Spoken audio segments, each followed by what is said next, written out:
MPU board from a Gottlieb System 80 Mars God of War. So let's go over what was wrong with this board when it came in. First of all, somebody else had already installed NVRAM, so good for them. There was corrosion here in the reset section, so I scraped all those parts off and replaced them, all those parts, with a single modern reset generator. And a couple of jumpers are necessary in order to connect the reset generator back to the 5 volts into the ground.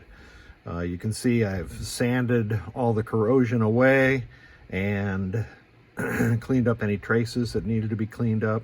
This one, there weren't too many. These two, or a set of 3 vias here that go from the front to the back, those are critical in the switch matrix, so we want to make sure we have good connectivity there.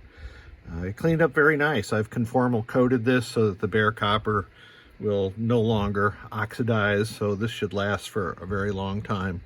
Again, it's a Mars God of War MPU board. Somebody had replaced this 6532 at one point in time. It tests good. I've also tinned some of the edges.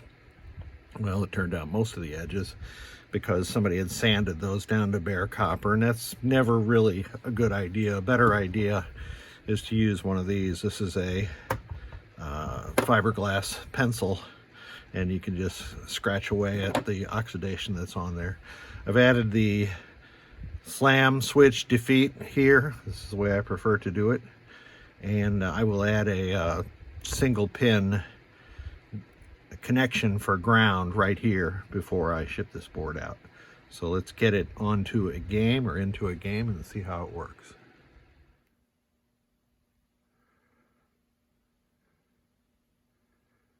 Taking advantage of the display reaching display test at the 8 and 9 digits. So let's advance through the tests. Test 20 is a test of memory, and it should come up 99, and it did.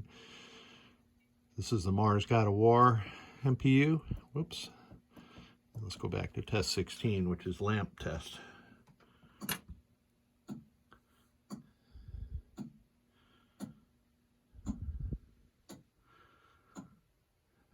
And the last 2 clicks are the coin lockout, and then it'll start the track mode lighting. And I've got this Mars God of War in my Spider-Man, and it is driving all of the lamp circuits perfectly here. Let's advance to the next test, which is solenoid test.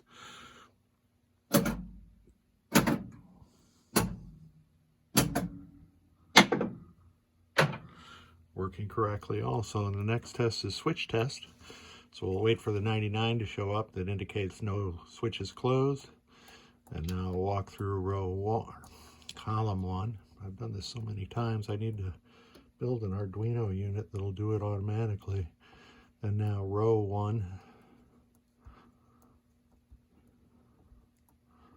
So you can see that all those, all the switches on all the rows are working properly. I didn't exercise row 7 because that's where the test switch is.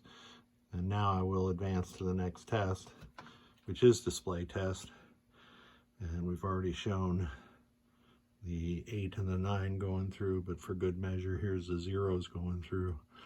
On this display up here, I've got a 7-digit display in my Spider-Man. Steve Charlin and I were working on a method of turning these things into 7-digit games. It's kind of fun. And that is it. So let me reboot the game, and you'll get to hear the Gottlieb 5-second delay where some lights are on, and then you hear the characteristic click click, and we're back in business. So it was intuitively obvious to even the most casual observer that I had left this cap off in the first part of this video where I was filming what I had done to it. And so I added that before I put it back in the game. But this MPU is good to go. The client had sent it, worried a little bit that he had damaged some of these 7448s, the 175s, or even this 7404. by pulling the display connectors off with the power on, and that is a risk. Putting them on is more of a risk than pulling them off, but neither should be done. In this case, we got lucky and nothing was damaged in that section. Once again, thanks for sending it. Mars God of War will be back in business soon, so you'll be able to hear the sweet sounds of Mars God of War, like Starbase 2 captured. Thank you.